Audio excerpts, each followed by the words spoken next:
जय भीम। दोस्तों, क्या आपको पता है कि राजस्थान के भीलवाड़ा जिले गांव शिवपुरी में भंवरलाल बैरवा जी के वहां मकान की खुदाई चल रही थी मकान बनाने के लिए। तो वहां पर भगवान बुद्ध की प्रतिमा मिली है, जो सात नागों वाली, जो सात नाग होते हैं उनके सर पर, वो सात नागों वाली फन वाली भगवान बुद्ध की प्रतिमा मिली है। उस मूर्ति को जैन समाज के लोगों ने, कोई पार्श्वनाथ बता रहा है, कोई महावीर नाम बताकर उस मूर्ति को अपने कब्जे में ले लिया है। और इस बात की खबर जो पुरातत्व विभाग है उसको अभी तक नहीं दी गई है। आप लोग सबसे पहले इस मूर्ति को ध्यान से देखिए। इस मूर्ति को देखकर आपको लग रहा है कि ये पार्श्वनाथ या महावीर की मूर्ति है? नहीं दोस्तों, ये ना तो पार्श्वनाथ की मूर्ति है और ना ही महावीर की मूर्ति है।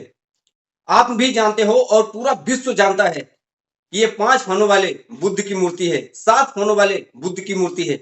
और ये 5 फन और 7 फन क्यों है आपको पता नहीं है, तो मैं पूरा डिटेल में आपको बताने की कोशिश करूंगा। ये जो 5 फन वाले मूर्ति हैं, जो 5 फन बुद्ध के ऊपर, सर के ऊपर लगे हैं, ये 5 राजाओं के प्रतीक हैं। और जो 7 फन वाले ये मूर्ति है बुद्ध की, ये 7 राजाओं के प्रतीक है।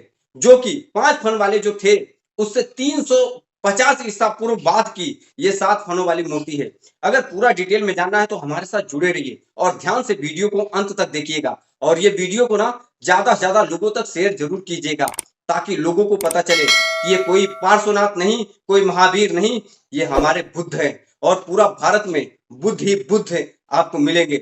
जहां भी खुदाई करोगे, जहां से भी निकलेगा कोई मूर्ति, वो बुद्ध की ही मूर्ति निकलेगी। तो चलिए जानते हैं कि 5 फन वाले बुद्ध की मूर्ति और 7 फन वाले बुद्ध की मूर्ति की कहानी, स्टोरी पूरी क्या है। ध्यान से सुनना।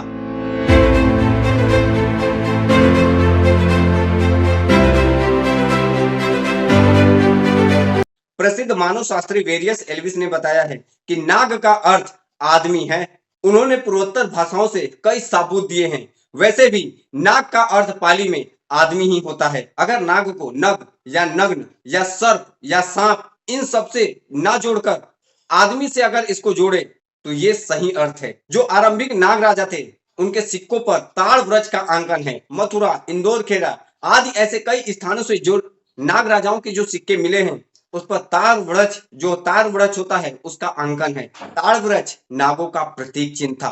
वाकई में नाग आदमी ही थे।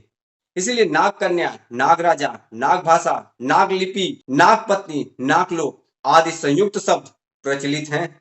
अब बात करते हैं बुद्ध के सर पर जो 5 नाग हैं उनके बारे में। ध्यान से सुनो।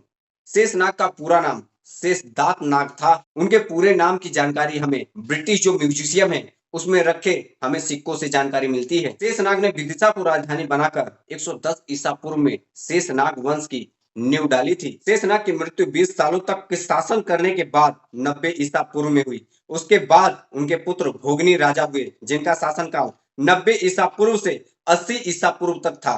फिर उसके बाद चंद्रासु, जिनका शासनकाल 80 ईसा पूर्व से लेकर 50 ईसा पूर्व तक था। फिर उसके बाद धम्मवर्मन, जिनका शासनकाल 50 ईसा पूर्व से लेकर 40 ईसा पूर्व तक था। आखिर में वंगर 40 ईसा पूर्व से लेकर 31 ईसा पूर्व तक शासन किया और शेषनाग वंश की बागडोर संभाली। शेषनाग की चौथी पीढ़ी में वंगर थे। इस प्रकार शेषनाग वंश की 5 राजाओं ने 80 वर्षों तक शासन किया। इन्हीं 5 नाग राजाओं को पंचमुखी नाग के रूप में बतौर बुद्ध के रक्षक कान्हेरी की गुफाओं में दिखाया गया है। जिन बुद्ध की प्रतिमाओं की रक्षक 7 मुखी वाले नाग कर रहे हैं, ये मूर्ति कब की है? तो ये मूर्ति जो पंचमुखी जो सांप थे वो बुद्ध की रक्षा कर रहे थे, उससे लगभग 350 साल बाद की है ये मूर्ति, जो 7 मुखी वाले नाग बुद्ध की रक्षा कर रहे हैं।